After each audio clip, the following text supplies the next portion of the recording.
ಇವತ್ತು ಹಾಸ್ಪಿಟ್ಲಲ್ಲಿ ಈ ತರ ಹೇಳ್ತಾರೆ ಅಂತ ಅನ್ಕೊಂಡೇ ಇರ್ಲಿಲ್ಲ. ವಿಡಿಯೋ ನೋಡ್ತೀರಾ ಎಲ್ರಿಗೂ ನಮಸ್ಕಾರ, welcome back to the new vlog. ಬೆಳಗ್ಗೆನೆ ಎದ್ದು ಲಕ್ಕಿನ ಹೊರಗಡೆ ಕರ್ಕೊಂಡೋಗಿ ಮನೆಗ್ ಬಂದಿದ ತಕ್ಷಣ ಕೊಟ್ರು ನಂಗೊಂದ್ ಶಾಕು.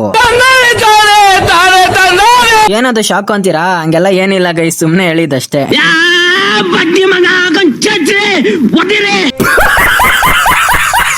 ಸೊ ಗೈಸ್, ವಿಷಯ ಏನಪ್ಪಾ ಅಂತಂದ್ರೆ ನಮ್ಮ ಅಜ್ಜಿಗೆ ಹುಷಾರಿರ್ಲಿಲ್ಲ, ಅದಕ್ಕೆ ಅಂತ ಬುದ್ಧಗಿರಿ ಗೌರ್ಮೆಂಟ್ ಹಾಸ್ಪಿಟಲ್ ಕರ್ಕೊಂಡ್ ಬಂದ್ವಿ. ಬಟ್ ಒಳಗಡೆ ಕರ್ಕೊಂಡೋದ್ಮೇಲೆ ಹೇಳಿದ್ರು ವೈರಲ್ ಫೀವರ್ ಇರೋ ಆಗಿದೆ, ಬ್ಲಡ್ ಟೆಸ್ಟ್ ಮಾಡಿಸಿ ಅಂತ. ಸರಿ ಅಂತ ಹೇಳಿ ಬುದ್ಧಗಿರಿ ಒಳಗಡೆ ಇರೋ SR ಲ್ಯಾಬ್ ಕರ್ಕೊಂಡ್ ಬಂದ್ವಿ. ಬ್ಲಡ್ ಟೆಸ್ಟ್ ಮಾಡಿಸಿ 1 hour ವೇಟ್ ಮಾಡಿ ಈ ರಿಪೋರ್ಟ್ ಇಸ್ಕೊಂಡು ಮತ್ತೆ ಹಾಸ್ಪಿಟ್ಲ್ ಬಂದ್ವಿ. ಆಮೇಲೆ ಇಂಜೆಕ್ಷನ್ ಹಾಕ್ಸಿ ಕೊಟ್ಟಿರೋ ಟ್ಯಾಬ್ಲೆಟ್ ಇಸ್ಕೊಂಡು ಮನೆ ಕಡೆ ಬಂದ್ವಿ. ಮನೇಲಿ ಬರಾಕ್ತಿತ್ತು ಅಂತ ಹೊರಗಡೆ ಹೋದ್ರೆ ನನ್ನ ಅವಸ್ಥೆ ಏನಾಯ್ತು ಅಂತ ನೀವೇ ನೋಡಿ. ಗೈಸ್, ಈ ಮಳೆಗೆ ನನ್ನ ಮೇಲೆ ಏನು ಹೊಟ್ಟವ್ರಿನೋ ಗೊತ್ತಿಲ್ಲ ನೋಡ್ರಿ. ಅವಾಗಿಂದ ಬಂದ್ಬಿಟ್ಟು ಫುಲ್ಲು ನೆನ್ಸ್ಬಿಡ್ತು ನನ್ನನ್ನು. ಇವಾಗ ಮನೆಗೆ ಹೋಗ್ತಾ ಇದ್ದೀನಿ, ಇವಾಗ ಮಳೆನೇ ಬರ್ತಾ ಇಲ್ಲ.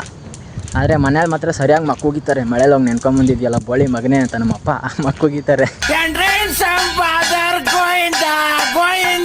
ಮಳೆ ಬಂದ್ಬಿಟ್ಟು ನನ್ನ ಈ ಪರಿಸ್ಥಿತಿಗೆ ತಂದ್ಬಿಡ್ತು. ಮನೆಗೆ ಹೋದ್ರೆ ಏನಂತಾರೆ ಏನೋ ಗೊತ್ತಿಲ್ಲ.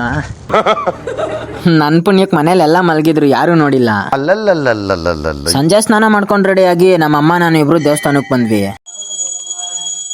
ಆಮೇಲೆ ಬಾಸಿಗೆ ಕೈ ಮುಕ್ಕೊಂಡು ನಮಸ್ಕಾರ ಹಾಕೊಂಡು ಸೀದಾ ಮನೆ ಕಡೆ ಬಂದ್ವಿ. ಬ್ಲಾಗ್ ಇಷ್ಟ ಆಗಿದ್ರೆ ಒಂದು ಲೈಕ್ ಮಾಡಿ, ಜಾಸ್ತಿ ಇಷ್ಟ ಆಗಿದ್ರೆ ಒಂದು ಫಾಲೋ ಮಾಡ್ಕೊಳ್ಳಿ. ಸಿಗೋಣ ನಾಳೆ ವಿಡಿಯೋದಲ್ಲಿ. ಅಲ್ಲಿವರೆಗೂ ಪೀಸ್.